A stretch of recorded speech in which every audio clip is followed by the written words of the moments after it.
Well guys, आज Kolkata night rider और Sunriser Hyderabad का फाइनल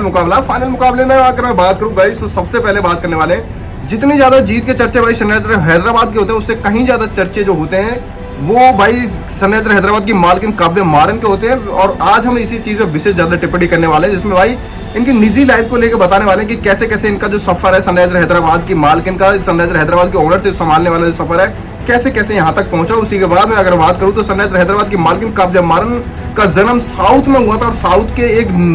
दिग्गज बिजनेसमैन की बेटी है जिनका नाम कलानिधि मारन है। उनकी बेटी यहाँ पे काव्या मारन है और उनके पिता का कहना है कि काव्या मारन हमेशा से बिजनेस के मामले में काफी आगे जाके बढ़ चढ़ के उन्होंने हिस्सा लिया है। और उसी के बेस के आधार पर इन्होंने सनराइजर टीम को एक नाम दिया, जिसमें सनराइजर की उनकी एक सन टीवी चलाते हैं साउथ में और बहुत ज्यादा फेमस है। उसके बाद उन्होंने एक ये उनकी जो ओनरशिप संभाली हुई है उसमें भाई काव्या मारन ने संभाली हुई है और काव्या मारन ने उसी के बेस के आधार पर सनराइजर हैदराबाद की जो की टीम है सनराइजर हैदराबाद, उसी का नाम उन्होंने सन टीवी से उठा के भाई सनराइजर में जोड़ा था। उसी के चलते सनराइजर हैदराबाद की टीम का नाम पड़ा। उसके बाद अगर मैं बताऊं तो काव्या मारन का जन्म भाई साउथ में हुआ था। उसके बाद उन्होंने भाई चेन्नई से इन्होंने बीकॉम की डिग्री प्राप्त की थी और उसके बाद न्यूयॉर्क से एमबीबीएस की डिग्री प्राप्त की थी। और इस तरह से भाई इनका कुछ जो जीवन है भाई साहब, इस तरह से उन्होंने मतलब बिजनेसमैन बनने का सफर था, इस तरह से था। और सन टीवी के द्वारा ही उन्होंने सनराइजर हैदराबाद की टीम को मतलब एक नाम दिया और पहचान दी। उसके बाद में साउथ में सन टीवी का नाम बहुत ज्यादा अग्रसर है और बहुत ज्यादा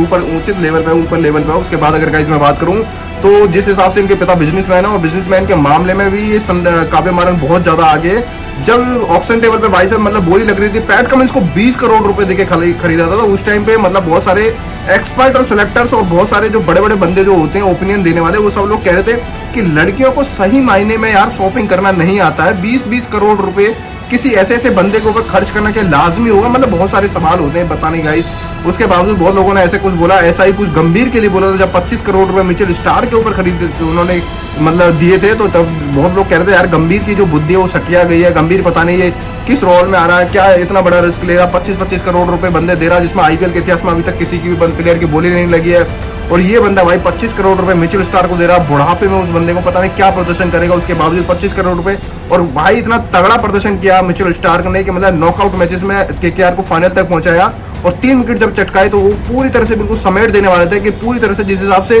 सनराइजर हैदराबाद की जो नींव थी उसको तोड़ा और उसी के बाद में फाइनल में इसका जो सफर था उनको तय कर दिया। और उसके पीछे मिचेल स्टार्क की अहम भूमिका थी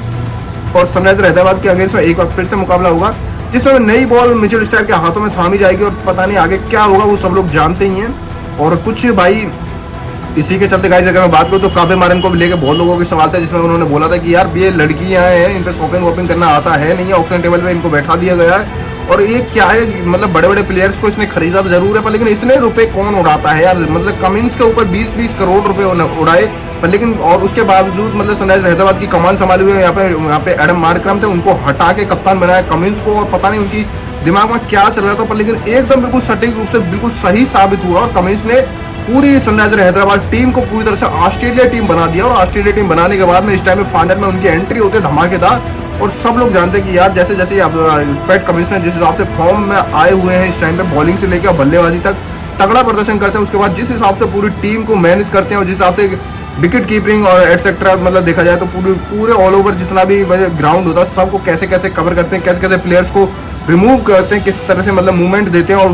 और लास्ट मुकाबले में आपने देखा होगा कि इसमें स्पिन बॉलिंग अटैक जो पार्ट टाइम बॉलर्स थे अभिषेक शर्मा, अब्दुल समद, इन सबको भी बॉलिंग देकर मतलब एकदम बिल्कुल चारों खाने चित कर दिया था सामने वाली टीम को। और राजस्थान रॉयल्स के हाथ से भाई वो मुकाबला छीन लिया जिसमें भाई उनकी पकड़ बिल्कुल भी नहीं थी। और जिस हिसाब से राजस्थान रॉयल्स को प्रेशर में डाल के रिलीज किया, उनको भाई साहब एलिमिनेट किया